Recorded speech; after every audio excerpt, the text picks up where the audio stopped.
So I decided to update my iPad Pro first generation to iPadOS. And a little over a week later, and I absolutely love iPadOS on my first generation iPad. It's a breath of fresh air because, as you guys can see, the home screen is completely different. You have your widgets on the left side, so I can see my subscriber count right there live.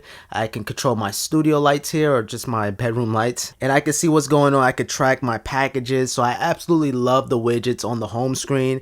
I just wish we have something like that on the iPhone. That would be really cool to have the widgets on the top and have your row of icons on the bottom. Have your widgets on the top and your row of icons on the bottom, just to be able to see a sub light count and control the lights right there on the fly without going into the app or going into the today view. You have it right there. Now, the only reason why it took so long to update my iPad to iPadOS was just because of the jailbreak. I was jailbroken on iOS 12.1, and then there was a recent jailbreak on iOS 12.4, and I just decided to just try iPadOS. But really, going over my favorite features, it's just the fact how you can have two apps of the same app at once. So you can have it side by side. So for example, I can launch up Safari, and then I can swipe up a little bit to reveal the dock, and I can open up another Safari window on the side. You can't do this on iOS 12.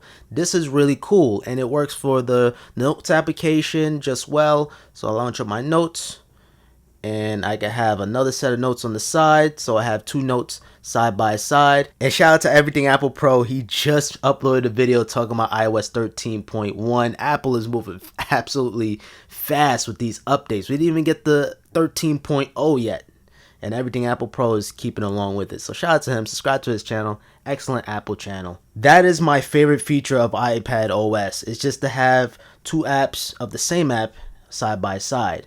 Now, all apps are not supported. I wish you could do this for YouTube, so I could control whatever's on my TV on one side and then have another on the other side. So maybe Google or YouTube have to update their app to support iPadOS to have side by side of the same app. That would be really cool to have that feature on third-party applications. Another feature too I absolutely love is kind of like 3D Touch. You just have the quick action. So if I long press an icon, you have finally 3D Touch menus. So I could 3D Touch on the settings, and I can quickly go into my Wi-Fi, Bluetooth, battery. It's not really 3D Touch, it's just long pressing to get those options. I absolutely love that a lot. Very quickly get to your text messages, open up a new tab on Safari. Really cool stuff there. And going along with the 3D Touch action, as you guys can see, I can quickly preview a website now thanks to that. I absolutely love it on the iPad, but I hate it on the iPhone. If you have a 3D Touch enabled device, it kind of just takes away 3D Touch and replaces it with haptic touch. But on the iPad, this is totally new to us. But going along with that, I'm looking up KFC versus Popeyes, KFC, or I should really search up KFC versus Chick-fil-A.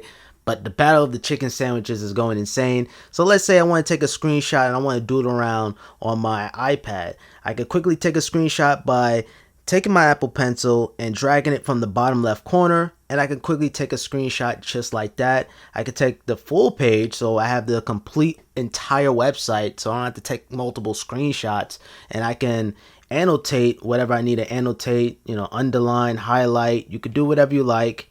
I'm behind the camera, so I don't really have a good grip of this, but this is really cool and really productive, having the screenshot feature.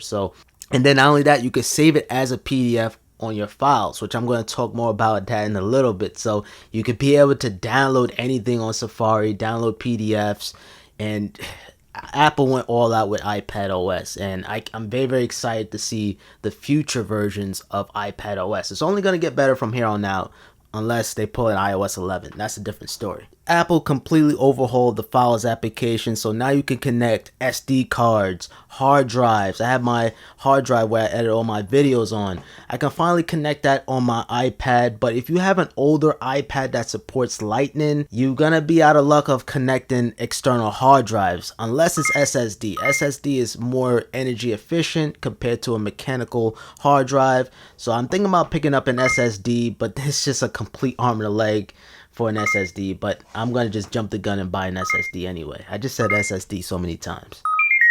But just the fact how you can connect your SD card and import it, make folders, and this is real files. You can see what's going on in your iPad. I didn't really go too crazy here, but this is just completely insane. I can't believe Apple allowed Safari downloads and you can completely, change things around, make folders. Like, this is just insane.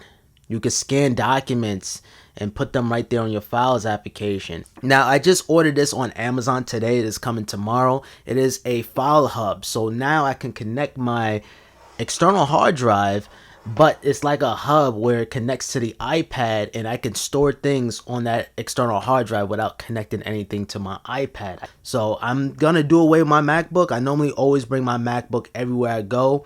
So I want to travel light this year, and bringing this iPad with iPadOS, it gets me excited. And this is also new. Now you could take the scroll bar on the side. You normally always see it on iOS, but you cannot interact with it. But on iOS 13 and on iPadOS, you can now interact with the scroll bar. And yeah, so you can do so, scroll a lot more faster and a lot more efficient instead of just doing this all day. So yeah, finally Apple added that in. And I'm going to be honest with you guys, I'm still trying to get a hang of the shortcuts. I know it's 3 fingers up to undo, or is it double tap? I'm still trying to get used to this gestures.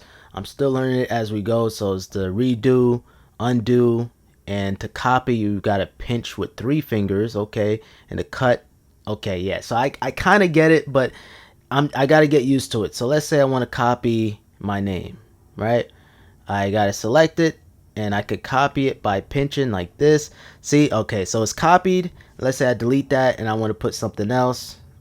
You could paste it on just like that. So I'm still trying to get used to it because I always find myself just taking 4 fingers and then I just invoke the app switcher. This is a nice change, but it's something I'm still getting used to this day. And I've only been using the iPad OS for a week, like I mentioned earlier. Take a look at the keyboard. You can pinch the keyboard and you can have a nice little one-handed use mode. So your thumb is right here. And let's say you hold the iPad with one hand. You could quickly type up something. Okay, and you can even swipe too. You have the swipe keyboard, so I could type my name and just like that. So swipe keyboard is here, but you cannot do that on a large keyboard here. So it's just not going to work at all. So hopefully Apple will add that in soon. Now, I don't have any videos on my iPad whatsoever because this is only 32 gigabytes. One of my biggest regrets on this iPad is getting the low-end storage. Do not do that to yourself. Get at least the middle tier iPad, or unless you're going to be a complete bare bones user. But you can now edit videos on iOS. So you can increase the sharpen, make the video brighter, rotate video. So you can actually edit videos on iOS with no app needed. Now we just need the calculator app, and we're going to need the weather app. And then taking a look at the control center, things didn't change, but functionality wise, the Wi-Fi and the Bluetooth, you can now quickly switch your Wi-Fi just like that by long pressing into the Wi-Fi icon. And same thing with the Bluetooth. You can quickly connect to another Bluetooth device. Now, one thing I definitely appreciate on iPadOS is just the fact how any website you go on is complete full desktop mode. So any site literally is going to be desktop mode. So I really do appreciate Apple for doing that. So let's say I go into a mobile site like Charlie Intel. Let's say this is the full desktop experience. And, thank you, Apple, for finally having desktop only on the iPad. There's no more mobile websites on the iPad. And I got to tell you guys, it just looks completely terrible on the iPad with the mobile stretched out.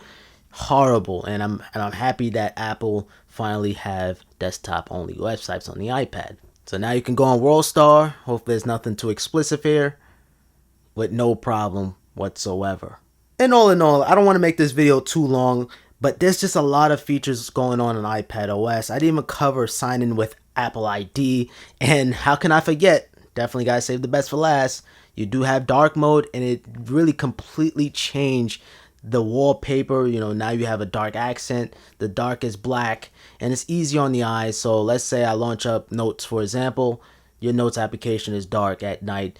Now, I normally have it set for automatic, so when it's light outside, it'll be light mode. When it's dark outside, it's dark mode enabled. So yeah, as you guys can see, automatic is checked right there. It is 7:25 right now, so dark mode is going to enable any minute now, and hopefully it can be live on camera. And as you guys can see, The notification banner just turns black. Now the apps developers need to support it with dark mode, but because now this is supposed to be black. But once this is more refined, this is gonna be spectacular. I mean, dark mode looks gorgeous, and you guys can see the widgets here on the side is not dark yet, but the Apple widgets are. And honestly, if you have an old iPad that supports iPadOS, you don't really need to get the new iPad Pro unless you want the ProMotion and, you know, better performance. But if you have an old iPad, this is just a nice breath of fresh air. And I didn't even talk about the icon sizing, so you have more icons on your home screen than ever before. So it looks a little bit more professional. It doesn't look like a toy. You know, having those icons so big and not having enough icons on the home screen, it was kind of weird, but this definitely fixes that problem altogether. But Apple, we need that calculator app, man. We need that calculator app. I shouldn't have to download a third-party calculator app and having ads all over the place. Please, Apple, make it happen on iPadOS. So guys, that pretty much concludes my review of iPadOS on the iPad Pro first generation. In this case, this is the iPad Pro 9.7 inch, but if you have an iPad Pro 12.9 inch first generation, it's going to probably perform exactly the same. And before I even leave, we're just going to test out the Geekbench scores. Okay, apps all cleared, except for Geekbench. And let's run this Geekbench score. And ladies and gentlemen, there you guys have it. The single core score is 3033 and the multi-core score is 5184. Comparing that, I always like to take a screenshot of these scores. Comparing that to iOS 12.1, as you guys can see, the performance is worse a little bit, but you're not going to feel it. You know, it feels exactly the same, although you might have some glitches on iPadOS or iOS 13.1, but hey, I sacrificed it with the features and the bugs are not too bad. Alright guys, that pretty much concludes my review of iPadOS on the first generation iPad Pro. If you guys did enjoy this video, I appreciate it with a thumbs up. Subscribe if you're new around here with notifications on, and make sure you guys follow me on Instagram, Twitter, and all that good stuff. All your social medias that you guys know and love. My links are down below. Alright guys, until next time, have a simple day. Peace.